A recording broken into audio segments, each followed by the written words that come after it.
Apa sikap syariat Islam kepada suasana yang sedang kita alami hari ini, iaitu pandemik, iaitu soal ekonomi, iaitu soal keadilan pemerintahan. Bagaimana syariat melihat perkara ini dalam membuat penilaian kita, apakah ini betul-betul mengikuti lunas-lunas syariat ataupun ia adalah kepentingan politik yang tuan-tuan sendiri nanti perlu buat penilaian sendiri. Baik, kalau kita nak bayangkan cara berfikir dalam konteks negara serta isu yang dihadapi pandemik global dan sebagainya, saya tidak mungkin berbicara, saya tidak mungkin memberi pandangan syariah, melainkan saya melihat skop syariah itu dalam konteks maqasid. Dalam konteks tujuan syariat itu diturunkan. Apa? Dan yang akan menjawab isu ini ialah kerangka maqasid syariah. Ataupun tujuan besar syariat diturunkan kerana di situ soalnya lebih praktikal kepada cara bagaimana Islam melalui pemikiran maqasid syariah ini membicarakan tentang keperluan-keperluan negara, melaksanakan tanggungjawab dan tuntutan, dan ini ada kaitan dengan maqasid yang besar yang kita namakan sebagai tujuan besar syariah diturunkan, iaitu maqasid ammah ataupun maqasid besar yang umum tentang bagaimana syariah itu diturunkan atas tujuan besar apa. Maka saya mulakan dengan beberapa aspek penting di dalam maqasid syariah, iaitu salah satu daripadanya menjaga, memelihara nyawa, atau apa yang disebutkan sebagai hifzun nafs. Dalam keadaan biasa, menjaga nyawa itu adalah satu tuntutan, dan dalam keadaan nyawa terancam, maka yang perlu diberi keutamaan adalah memelihara dan menjaga nyawa. Maka sebab itu maqasid syariah kita menetapkan bahawa 5 perkara yang tujuan syariat itu didatangkan, salah satu daripadanya selain daripada menjaga agama, menjaga akal, menjaga harta, menjaga nyawa dan menjaga kehormatan diri. Salah satu dari kehormatan manusia maknanya, salah satu daripadanya ialah menjaga nyawa. Maka dalam konteks hari ini, siapa pun tidak nafikan, dan saya perlu jelaskan di sini, tidak siapa yang boleh nafikan bahawa menjaga nyawa itu tuntutan syariat. Dan kita kena ambil apa saja langkah supaya nyawa itu dijaga dengan SOP-nya, dengan hukuman, penguatkuasaannya. Sebab kalau kita tak jaga, ini akan membahayakan orang lain. Ini maksudnya hifzun nafs ataupun conservation of soul or life. Itu tuntutan, bukan kata ini hanya satu dasar, tapi ia tuntutan syariat sebagai orang Muslim. Bila kata tuntutan syariat, kita lakukannya itu sebagai satu amal soleh kita, menjaga nyawa. Baik. Dan ketika darurat, sebenarnya darurat itu ialah ketika kita terpaksa menjaga nyawa itu, maka kita perlu mengambil langkah supaya nyawa itu tidak terdedah kepada ancaman ataupun kematian.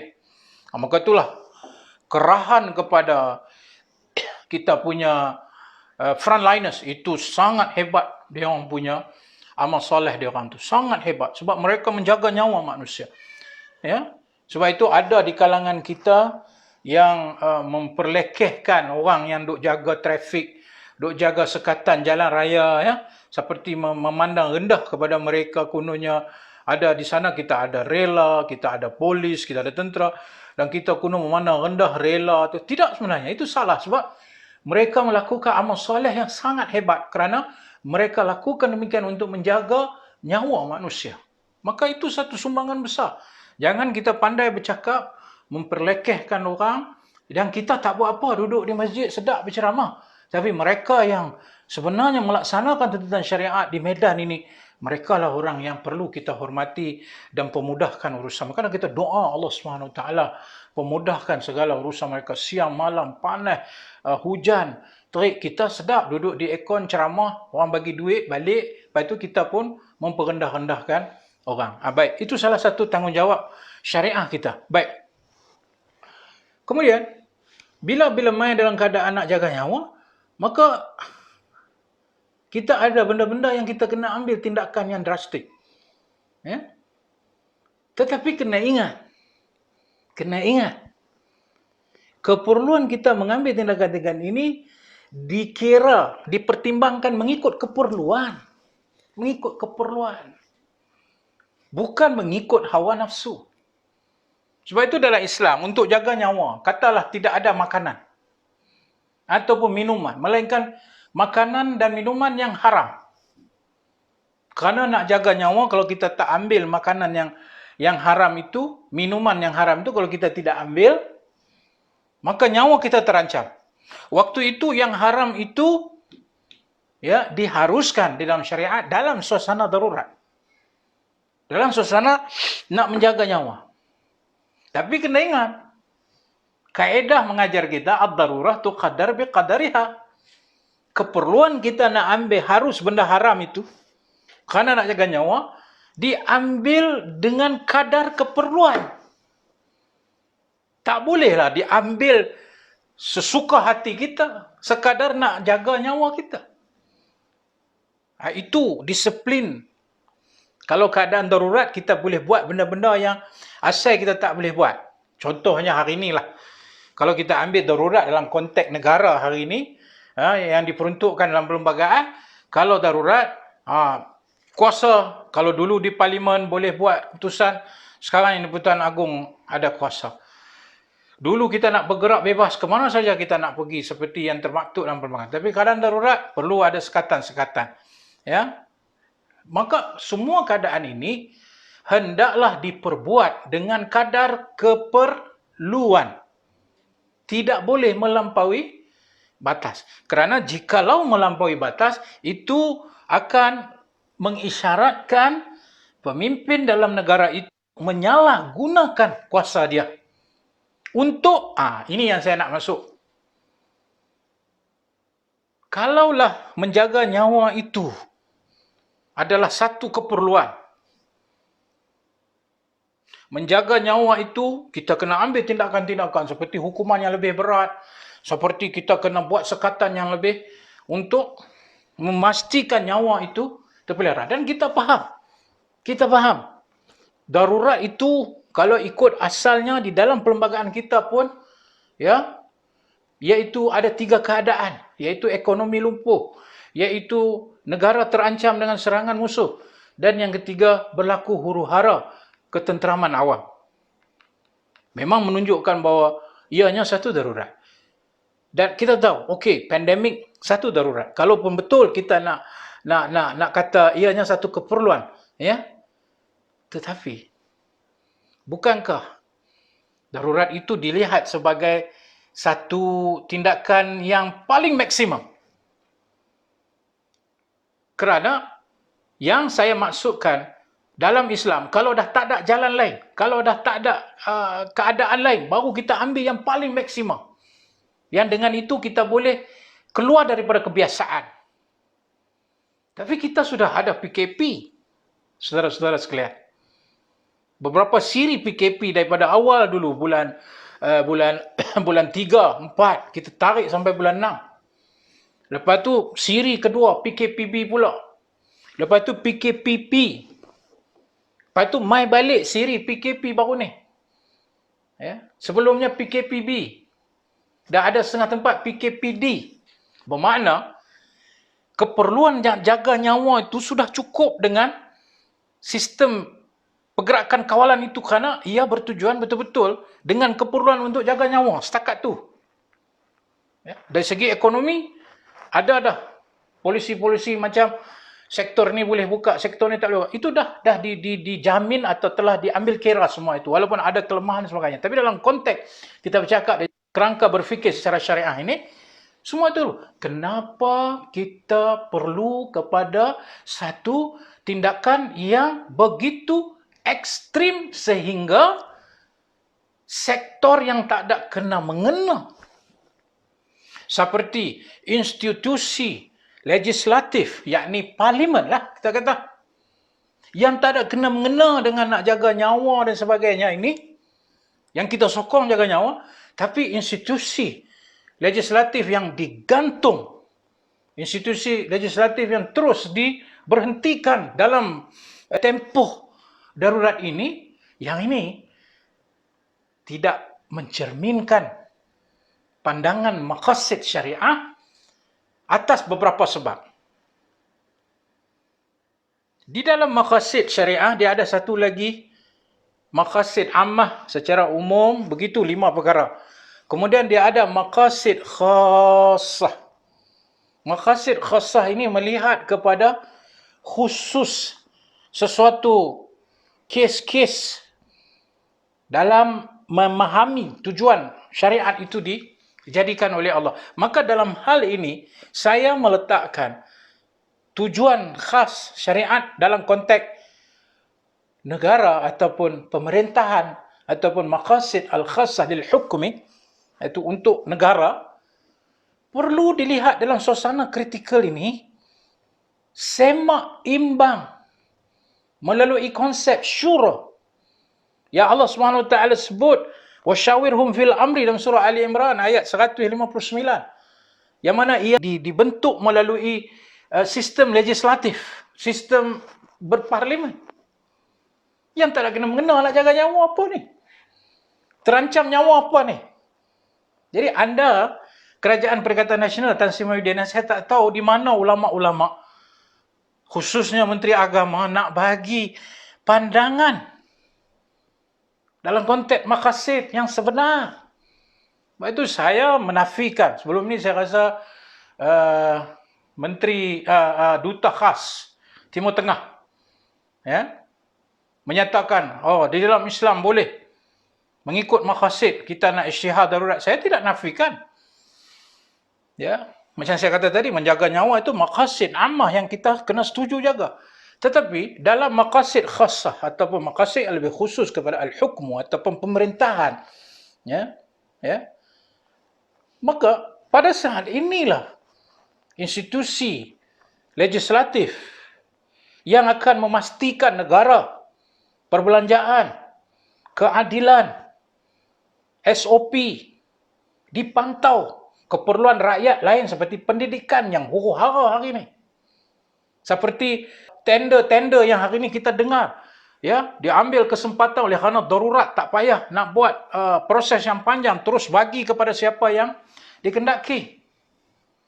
Dan kita tahu yang dapat tu siapa. Ini semua saudara-saudaraku sekalian, maqasid apa ni? Maqasid syariah apa ni? Maqasid syariah tak boleh melanggar prinsip besar seperti rasuah. Tadi ada seorang sahabat kita bertanya, terima kasih, dia kata, tolong cakap sikit pasal rasuah. Saya setuju. Kalau maqasid kamu menolak semak imbang di atas alasan darurat, sedangkan keperluan darurat itu nak jaga nyawa, sedangkan isu parlimen bersidang tak ada kena mengena dengan nyawa, dan kita dah ulang beberapa kali, kami telah ambil langkah-langkah yang paling ketat, dan itulah tempat paling selamat, di mana di situ kita boleh berbincang semak imbang kepada Kerajaan Perikatan Nasional yang ada hari ini. Dengan tak ada parlimen, dia boleh buat ikut suka hati dia. Bagi tender sana, bagi tender sini, lulus sana, lulus sini. Vaksin contohnya, kita nak tahu, orang lain dah dapat, Singapura dah dapat, Filipina dah dapat, Indonesia dah dapat. Kenapa Malaysia tak dapat? Katanya hujung Februari. Dari mana proses itu? Kenapa lambat? Perlu diberitahu.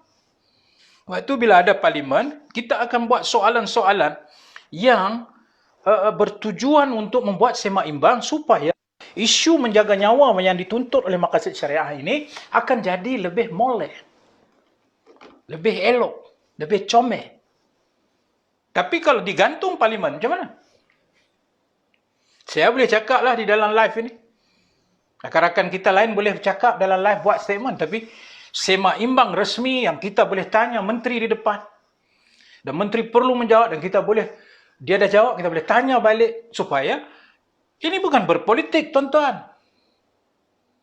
Saya salah faham yang begitu berleluasa di kalangan rakyat hari ini kononnya bila saya berbicara begini, bercerita tentang politik, kamu menyatakan, sudahlah, jangan berpolitik.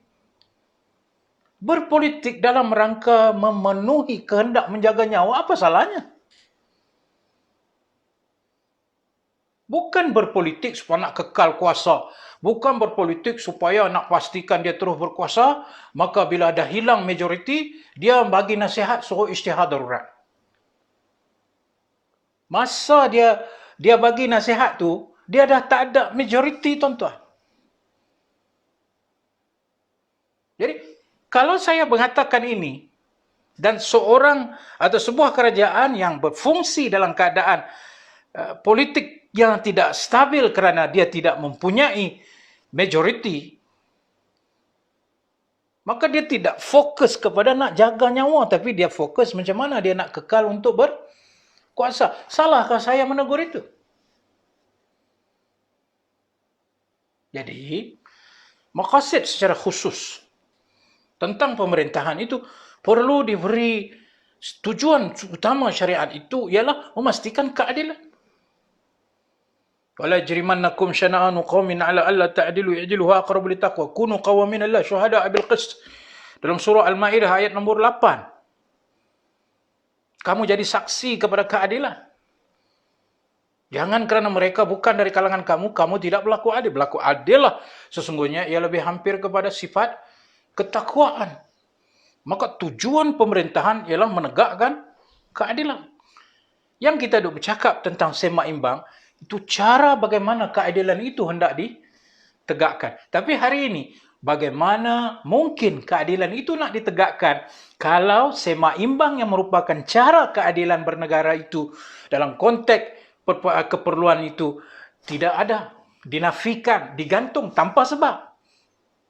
Ini bukan kerana nyawa. Ini kerana nak jaga nyawa dia. Nyawa politik dia. Itu cerita lain. Maqasid ni dia tak kira individu, saudara-saudara sekalian. Maqasid dia tak kira kepentingan individu. Maqasid dia kira kepentingan awam, orang ramai. Maka salah guna nama maqasid syariah nak lapik dengan Islam. Nak lapik dengan Islam. Kata boleh buat darurat, tak apa. Sedangkan disiplin maqasid dalam kerangka berfikir, ya, dari sudut tujuan khas ataupun tujuan utama, tujuan khusus kepada pemerintahan tidak dipenuhi. Tidak dipenuhi. Maka tujuan khas mesti tunduk kepada kehendak tujuan umum. Tujuan umum menyatakan menjaga nyawa itu adalah syariat, suruh buat lagu tu. Maka untuk menjaga nyawa, satu seimbang perlu supaya memastikan proses menjaga nyawa itu terlaksana. Tapi jaga nyawa yang untuk memastikan tujuan utama syariat secara khusus negara, dia gantung parlimen. Maka dia tidak tunduk kepada kehendak menjaga nyawa, maka di sinilah berlakunya kecacatan. Hujah-hujah mereka yang melapit atas nama maqasid syariah, kuno nak bagi nama Islam lah, kononnya sedap bunyilah. Tapi kosong dalam memahami disiplin maqasid syariah yang sangat-sangat, kita kata, begitu ketat disiplin dia. Bukan untuk kepentingan individu, tapi untuk maslahah ammah. Dan seorang pemerintah itu terikat pada dirinya, ya, dalam membuat keputusan kepada kepentingan masalah ataupun kepentingan awam, bukan kepentingan pribadi. Dengan membuat kerangka berfikir demikian tidak syak lagi. Saya menyatakan bersetuju kepada menjaga nyawa itu sebagai tujuan utama syariat diturunkan. Tidak ada siapa yang menafikan.